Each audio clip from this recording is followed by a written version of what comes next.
Kurt, Yeah, I don't know if you have one for this. I do. I do. Oh, cool. Well, Yeah. let's hear it, Pappy. How do I survive attending conventions with younger kids in tow? Okay, so I've done this to a barbershop convention that I went to. When the kids were young, we brought the kids. And the best thing we did was hired a babysitting service that the hotel supported. So Interesting. we drag the kids around all day long to whatever. And then nighttime hits, babysitter comes in with activities and stuff for the kids. Mom and dad go out. And it was perfect. And that's the second best thing you could do. The first thing you could do is leave them home. Do not bring your kids. Again, you said young kids. Yeah, we do have to define it. What was age of your kids in? Like they were, I want to say 8 and 4. Okay, that's kind of young. It was too young. It was too young. So yeah, see, my oldest is 12, and he would putter out so bad that he couldn't keep up with the demands of what we normally do at Dragon Con. Right. Some of these more Dragon low key, a different beast. It really is. Some of these more low key ones, like Conjuration, I think he would have been fine at. But Dragon Con, he would putter out and get real moody real fast because he would be low on energy. It is a little different though too, Joe, because you're working the con too. Right. Yes. So honestly, and this goes for like parents that bring their kids to like Disney World and things like that, right?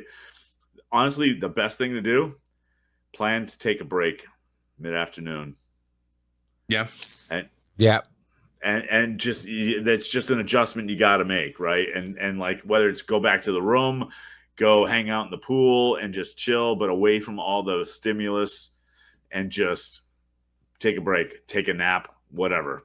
But you miss so much when you do that. I know. You really don't, though. I mean, that's the thing. In the grand scheme of things, you really don't. But yeah, well, and at that point, it's quality over quantity because you're so overwhelmed with everything new, especially as a kid, that you're not gonna have a great time, even if it's something that you want to be at. Well, a classic mistake that a lot of parents make too is, okay, I've got the kids with me. We have to do all these things, like just like this giant list of things, and you just got to go. Pick 2 or 3. See, fine. I get it, but also that really pisses me off. She's like, I spent this X amount of money for us to see her not do something. I mean, I get it, but that's where like, okay, Dragon Con's being aside, just talking about Disney real quick. Oh, yeah. If you can stay in a place or get the tickets where you can go in early or stay late, especially to staying late, that's the keys. And then it was easy for us when we took Just Set One. I think Erin was pregnant with Ryland at the time, but we stayed on one of the properties where we had that access. And so, man, going at night after hours was great. You get out of the sunshine, like you said, you go to the pool, you take naps, but you knew you could get more done. When it comes to conventions, like Zoe wanted to come this year. She's my youngest, and I was like, I'm working it. Your mom's kind of working it. Right. There's just no way. You won't hold up. There's no way.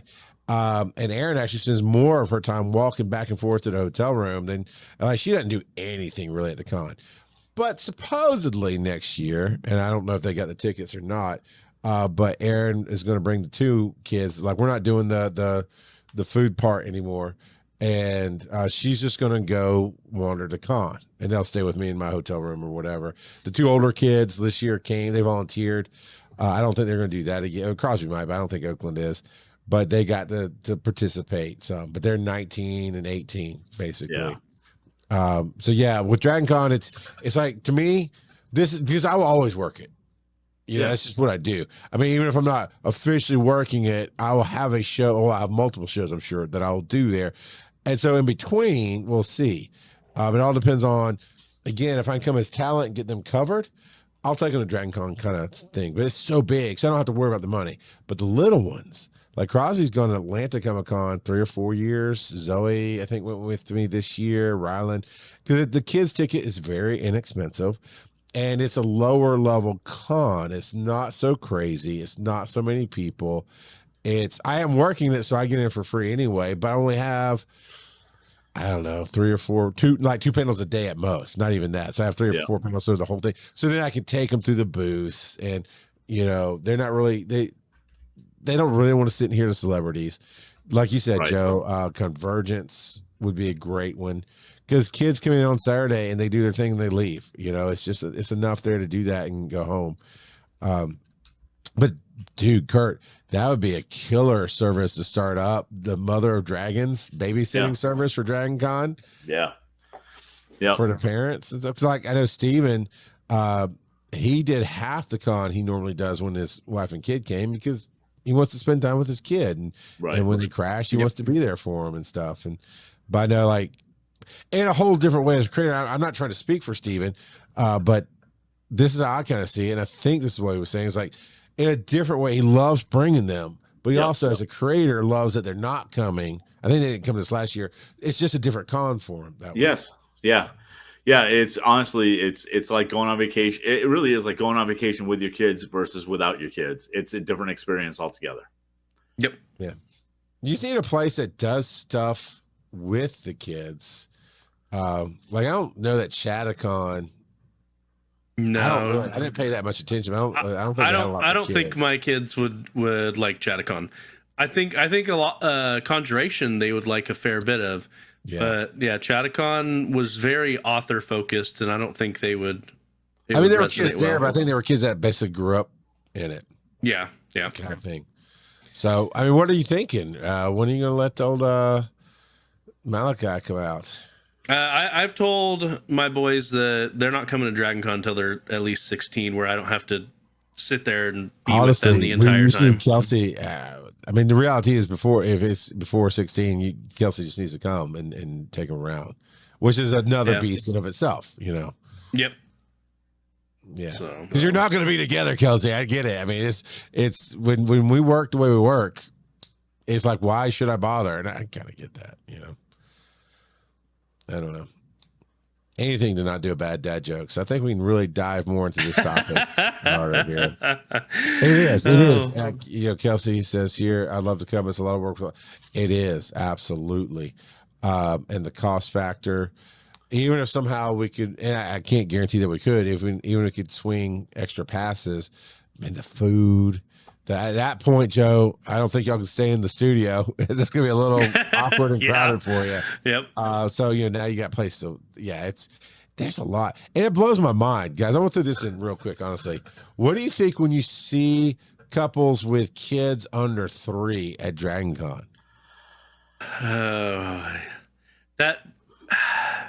We obviously listen and we don't judge. I just assume they don't have anyone that could watch their kids. That's what I assume, because at that point their kid isn't really getting anything out of Dragon Con, and so that's my take on it.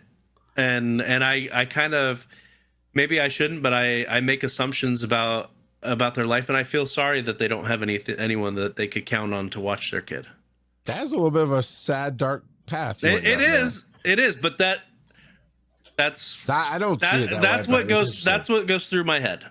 Gotcha. I actually think that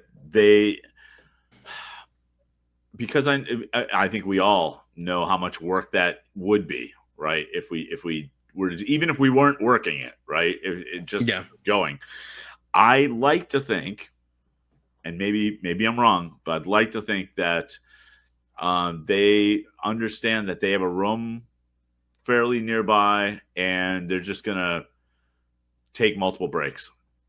And I because what I hate to see is the parent that, and I'm not sure I've seen this at Dragon Con, so I'll even reserve that judgment. But I hate to see the parent that is getting upset with their kids for being upset or whatever, and just continue to keep doing the con or whatever. Like, You know, there's got to be though, like the Disney moms. Oh, Right, yeah.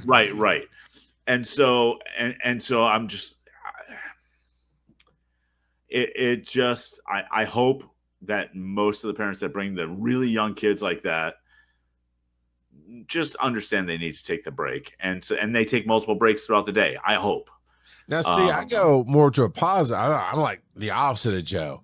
I think that when I see him, I make an assumption, but my assumption is, oh, you want to raise your kid in the thing that you love, but also at the same time, it's taking away from the thing that you love, because especially when they're infants, you know, you're carrying them all the time. You got the stroller. You're always having to stop the diapers and bottle feedings or those kind of things. There's a lot more that goes into bringing a kid, and it's weird for me because, like I said, every con I ever go to, I work it. I can't think of the last time I went to any kind of convention of that sort, or even one day sort of where I wasn't doing some kind of work. So my kids are like, keep up with me, keep up with me, keep up with me. But like I brought Oakland to Dragon Con when he was 12 or 13 is when Botch first came. But rumor has it Charles works it is what random kid said. Sorry. So sorry. But we had the Giant Size Team Up network going on then, and that's why Botch came. But you know, Oakland had made some appearances on the show. He'd listened to all the shows, so I'm like, hey, you've got a whole group of uncles, because I'm not going to leave this area, but I trust you with Uncle Travis or Uncle Dennis or Uncle Phil or Audrey. Aunt Audrey was, you know, there, you know, Audrey Kearns, so they all kind of. They didn't, nobody had to. I said, basically, you're here with me unless somebody volunteers to take you out. And they would come by Pierce, say, hey, man, come on, hang out with us. We got you. And so he got to experience a con without just having me to be on top of him all the time. But otherwise, it's like. But how old was he at that time? 12, 13. Yeah, you know. That's different. It is. Yeah. You know, but even then, it's like without my pod family, it was just, hey dude, you get to bounce from room to room and then hustle with me across the hall and back, and that's about it. Right. It's it's tough. Now I want to say before we go on to the very last thing here, they don't get to delay. Malachi doesn't get to come when he's 16. He gets to babysit his siblings while your wife gets to come for the first time. Yep. Without kids. That's how it goes. I don't know if I'd trust him to watch the kids for a weekend. You're raising him. You've got at least 4 more years, Joe. Come on. Do better. Be better. Come on, Joe. I mean, he is only 12. He could definitely do a lot of growing up in the next 6 years. I'm not expecting you to leave him alone for the weekend right now. You've got 4 more years, son. Come on. We don't trust Valley. Okay, at 12, I don't trust any 12-year-old to keep anybody alive. But by the time he's 16 and you're raising him, come on, you can do it. I believe in you. At that point, our youngest would be 9. Exactly. Old enough to feed themselves. I mean, come on, Gen Xers, rise up. Latchkey kids, come on. Yeah. By 9, they should be able to make their own cheese toast and ramen noodles and tell the cops buzz off. My mama's next door. She'll be back in a minute. Come on. Anyway, yeah, go for it. Yep. All right. It is time. Dad joke. And we have 3 from DevoSite. And they're numbered. I don't know if they are numbered for a reason or not, but we'll find out. Why do storks stand on one leg? Because if they lifted the other leg, they'd fall. Wonka wonka. All right, here's number 2. What runs around a house but doesn't move? A fence. That's true. I guess you do run a fence. I don't. Number 3. What word becomes shorter when you add 2 letters to it? Short. I like that one. Charles laughed. You know, how they say you could judge your life by the caliber of the 5 people you surround yourself with. I think we can judge our podcast by the caliber of jokes that these doofuses send in. You know, Happy sometimes birthday, John. sometimes they're all right. Everyone. Sometimes they're not good. I mean, look, yeah. I think we're all just getting tired at the end of the year.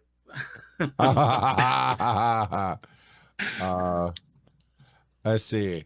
Going to say the Nutcracker with you kids. I get that. How can children get opposed to that opportunity? A con that's different. Yeah. I'll bring it growing child selfish experiences. So going to see the Nutcracker with your kids. Yeah. Oh man, yeah, my kids are very cultured. They've grown up in museums and those kind of things. There's a big difference though. See, you know what the breaking point for me is? It's the parents are bringing the kids because the parents want to do the thing. Yeah. So it's about them versus the parents are bringing the kids because they want the kids to experience this thing. Okay. Yep. Sure. Gotcha. So, and you can always tell the selfish parents. You can always tell. I mean, and John was saying here, my experience, many parents don't monitor their kids. They're a distraction to others. Yeah. No, I hate that. I'm very, very tough on my kids in public for anything that we do. Like I will do that quiet, loud voice, for not in a movie theater. Well, no, I guess I did have to do it to Zoe the other day. We took her, every once in a while, we'll take her to the screen and scenes and whatnot. And for some reason she got bored with the film and started talking a little bit. And I was like, shut up. You're in a movie. And I went back and she knows if I had to say something else, it was going to be walk outside time. Not that I hit her or anything, nothing like that. But it's like, nope, we're done. We're going to go home and we'll take something away from you that you like because not good. But yeah. All right. So before we move on, the since we're kind of talking about the kid exposure thing and the time of year that it is, would you guys ever bring your kids to Times Square for New Year's Eve? I wouldn't even go there. Period. I have no desire to go there. So, if I was into it, yes, I would. Well, I don't know. It's kind of overrated because they drop the ball every year.